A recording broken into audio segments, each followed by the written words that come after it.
Dari lahan bekas tambang yang tandus, kini berubah menjadi destinasi wisata edukasi yang memukau. Inilah Bukit Sion di Prengsewu, Lampung, yang tidak hanya menawarkan keindahan alam, tetapi juga edukasi lingkungan dan pertanian. Terletak di Pekon Mataram, Kecamatan Gadingrejo, Prengsewu, Bukit Sion awalnya merupakan lahan bekas tambang batu yang tidak produktif. Namun, dengan visi misi, pengelola mengubahnya menjadi kawasan wisata berbasis edukasi dan rehabilitasi lingkungan. Saat ini, Bukit Sion telah ditanami sedikit 16 jenis bunga, termasuk refugia yang berperan dalam ekosistem pertanian, serta Celosia yang membantu pengurangan kandungan logam berat dalam tanah. Daya tarik Bukit Sion semakin meningkat, terutama saat libur Lebaran. Dengan jumlah pengunjung mencapai 2.000 per hari, tiket masuk dipatok sebesar Rp10.000 saat Lebaran dan Rp5.000 setelahnya. Tak hanya wisatawan lokal, Bukit Sion juga menarik perhatian turis mancanegara. Banyak yang penasaran bagaimana tanaman bisa tumbuh subur di lahan bekas tambang yang mengandung logam berat. Siapa? M. Fatur Rahman sebagai pengelola untuk di Bukit Sion, taman bunga ini. Ini namanya Bukit Sion. Bukit Sion. Ada arti tersendiri nggak Pak? Sion itu bukit yang anggun, artinya itu anggun. Jadi kita tadinya bekas penambangan yang dilihat tidak produktif dan tidak enak dilihat, gimana dibuat kita menjadi anggun. Nah, ini nih wujudnya wisata apa nih Pak? Sebetulnya kita mau berkebun buah dan berkebun bunga ke depannya. Jadi kita tidak hanya untuk wisata, sebetulnya tujuan pokok kami adalah memperbaiki kondisi tanah ini menjadi perkebunan buah untuk merehabilitasi yang bekas tanah penambangan itu menjadi tanah yang produktif. Ini kira tujuannya memperbaiki sambil berkebun buah. Sebetulnya. Ini bunga apa sih Pak yang ditanam di sini yang dibudidayakan? Kalau untuk sementara ini baru 16 jenis. Kedepannya kita akan berbagai jenis sebagai edukasi tanaman-tanaman bunga. Tanaman-tanaman bunga ini tidak hanya sekedar untuk menghiasi, tetapi ada fungsi lain seperti bunga refugia. Bunga refugia ini untuk mengundang lebah-lebah, untuk membantu penyerbukan tanaman petani-petani, tanaman buah. Selain itu juga dia sebagai tanam rapelan.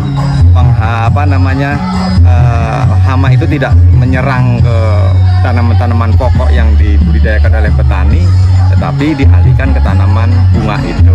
Dan tanaman bunga ini seperti sekarang yang kita tanam Celosia, dia bisa sebagai bahan kompos yang memang dia ini bisa membantu.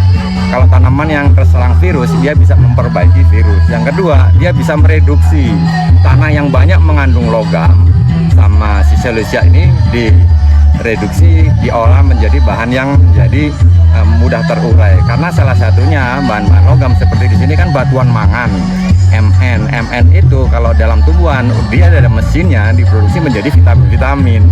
Nah ini karena Celosia banyak mengandung vitamin C. Nah nanti ini bisa dikompos menjadi bahan pupuk. Kalau diserap oleh tanaman itu menyerap kandungan Mn yang bisa terurai.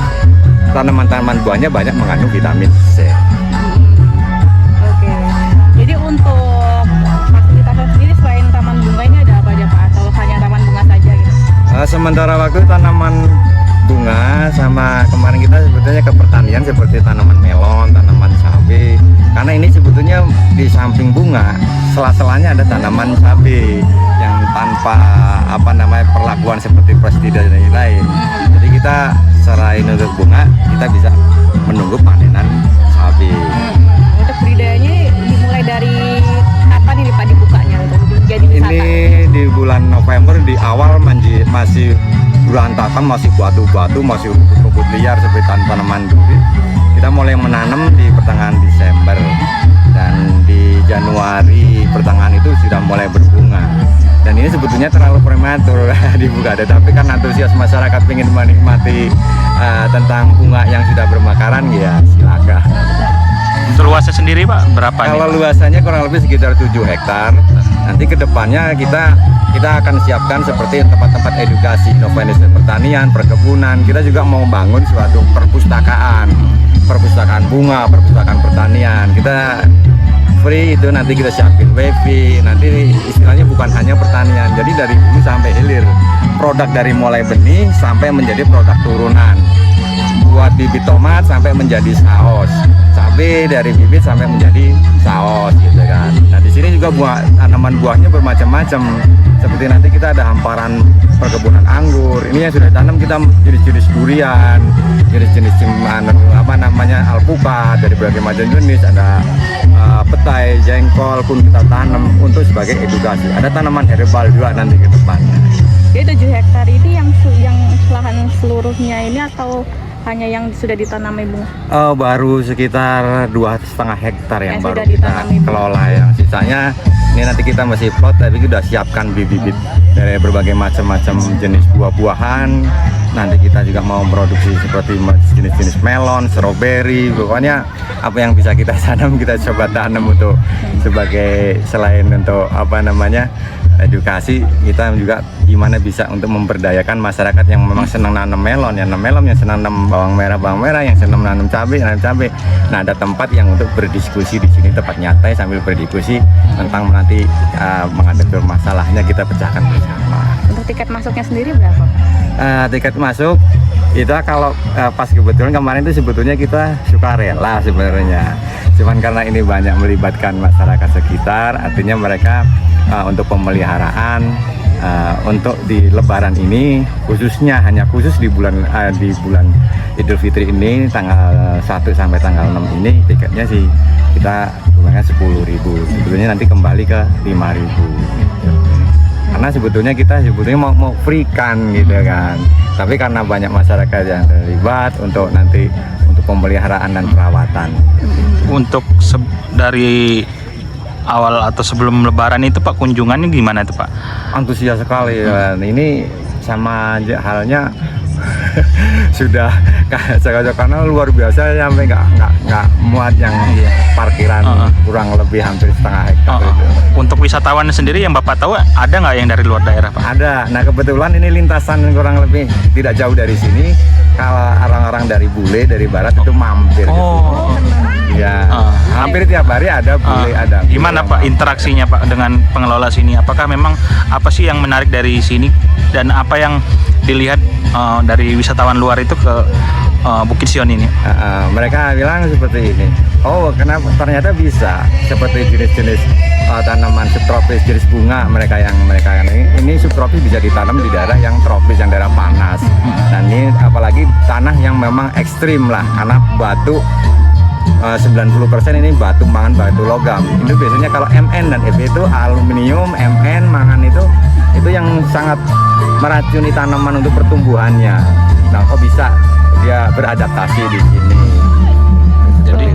Jadi mereka tahu dari mana nih Pak untuk wisatawan luar? Dari medsos, dari TikTok, dari Instagram, dari medsos yang menyaksikan medsos. Gitu. Berarti Bukit Sion, tim dari Bukit Sion ini juga mengelola medsos juga ya Pak untuk meraup daripada wisatawan dari media sosial. Ya benar, karena kita di awalnya kita memang mau membuka istilahnya perkebunan edukasi.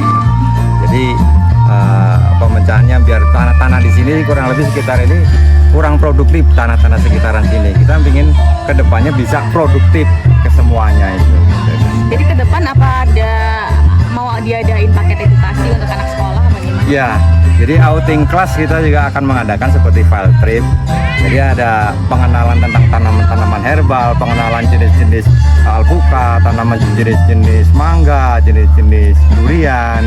Jadi kita semuanya akan mengenalkan. Nanti kita mau membuat perpustakaan itu tadi, jadi edukasi tentang perpustakaan.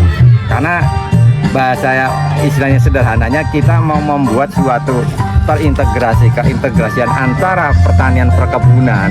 Kita juga ada di samping ada Telaga Kupit ingin membangkitkan lagi, menghidupkan wisata yang sudah lama vakum ini biar bangkit lagi. Kita sebagai penyangga, mudah-mudahan bisa menyangga yang sudah ambruk, disangga biar bangkit kembali.